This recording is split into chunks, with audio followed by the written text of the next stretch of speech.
morning and welcome to Kantipur Television HD. You're watching Kantipur Yoga and I am Zahyan, a yoga instructor. Today's episode we will learn pyramid pose, Parsvottanasana. This is called pyramid pose because this looks exactly pyramid jastai. The pyramid ko block triangle, ekdam triangle jasto dekhcha. Yo asana also looks like that.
आसनाको प्र्याक्टिसमा चाहिँ we will have a few limitations.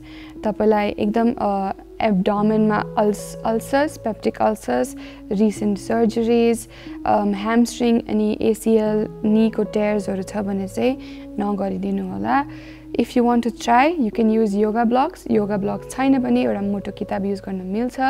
त्यो पनि छैन भने चाहिँ we can use the help of a wall or a chair. So अब चाहिँ के गर्छौं हामी यो आसनाको ब्रेकडाउन. So यो आसनामा चाहिँ pyramid pose, यसको preparatory poses हरु पनि छ भनेको चाहिँ warm up. Warm up गर्दाखेरि चाहिँ हामीले एकदम intense warm up गर्नुपर्छ किनकि हाम्रो hamstrings दिनभरिको हिँड्ने डुल्नेमा हैन moving, sitting, standing मा चाहिँ tight हुन्छ. So this is the muscle our hamstrings that gets up on that tight. So यसलाई पहिला लुज पार्नुपर्छ. So we will do our downward facing dog, हाम्रो forward fold, हाम्रो child's pose चाहिँ end मा गर्छौं तर पहिला चाहिँ down dog, forward fold, हल्का movement यो muscle लाई लुज पार्नलाई. So once we are ready अनि warm up पछि यो muscles are एकदम मजाले तन्क्यापछि we will move into our pyramid pose. But pyramid pose you can do it in multiple ways. मैले दुईटा variation देखाएको छु. तर यो start गर्ने चाहिँ कसरी we will either stand from our front of our mat बाट start गर्ने कि त mat को बिचमा बाट start गर्ने. So हाम्रो front of the mat बाट start गर्दाखेरि चाहिँ we will start in Tadasana.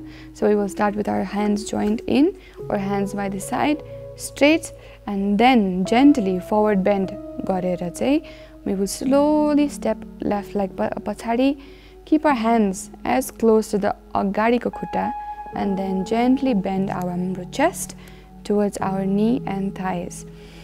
Now you will look halka like a triangle. अब यसको variations चाहिँ के छ हाम्रो घुँडा चाहिँ खुम्चाउने. So we need to bend our knees. एकदमै टाइट छ भने तपाईले हेर्नुहुन्छ राइट साइडमा चाहिँ मेरो एकदम perfect triangle form भएको छ. लेफ्ट साइडमा चाहिँ हल्का त्यति triangle जस्तो form छैन. किन? Because my left hamstring is tighter than the right hamstring. Very natural, very okay. You can use a modification. Extremely tight छ भने मैले गरे जस्तो लेफ्ट खुट्टामा चाहिँ हल्का घुँडा बेन्ड गर्ने. So you can use that variation. अब if you can't bend forward, you can bring a block right next to your hands and hold the block. Keep your hands on the chair. That is also a possibility. Or you can keep your hands on your hips and bend forward. That is also a modification you can practice. अब चाहिँ के गर्छौं हामी जान्छौं downward facing dog मा. अब यो movement अनि flow to keep the movement and flow going, downward dog बाट चाहिँ हामी pyramid pose मा आउँछौं. And then from the pyramid pose, forward fold बाट pyramid pose बाट downward dog. यो movement चाहिँ repeat गर्दाखेरि हाम्रो final pose Parsvottanasana मा बस्न सजिलो हुन्छ. Now coming in to the benefits of the asana. The asana helps you stretch tapaiको hamstrings, calves, ankles, thighs, back, arms and shoulders. Shoulders say because we are bending forward and hands are floor ma, so this helps the shoulders. Hamstrings, calves and ankles like a main focus cha. Tapaiको hips halka tilt huncha bhane चाहिँ tapaiको glute ma पनि आउँछ stretch माथिसम्म till your hips. But who should avoid this asana at all cost? If you're pregnant, if you have knee or hamstring tears or dislocation, avoid. If you have recently had a hip surgery or hip injury, avoid. If you have cardiac ailments, that means heart problems, ki the heart surgeries recover garnu bhaira cha bhane avoid this. Kina when you're bending forward, this restricts हाम्रो chest and lung capacity. So expand garna garo huncha, lungs lai saas pherna garo huncha. The last limitation to this asana is hypertension, high BP and high eye power. So if you have extremely high eye power, avoid the asana. If you have hypertension, avoid the asana. Or keep your eyes open and don't bend tapaiko head ekdam talasamma. Keep it in the middle, relaxed in a forward fold. आजको एपिसोडको summary चाहिँ we did the pyramid pose, Parsvottanasana. This is a forward bending asana. Yo asana helps our hamstrings, legs and calves strengthen and flexibility. Hips le pani mobility ko ma help garcha since it allows our legs to open up a little bit more. अब नेक्स्ट एपिसोडमा चाहिँ we will be doing practicing splits. So splits practice गर्दाखेरि चाहिँ this asana helps quite a bit. हाम्रो hamstrings and hips लाई खोल्नमा चाहिँ this helps us a lot. So if you practice this asana, you will automatically be a little bit more ready हाम्रो next episode को लागि. So I will see you in our next episode. Thank you so much for joining. You're watching Kantipur Yoga on Kantipur Television HD.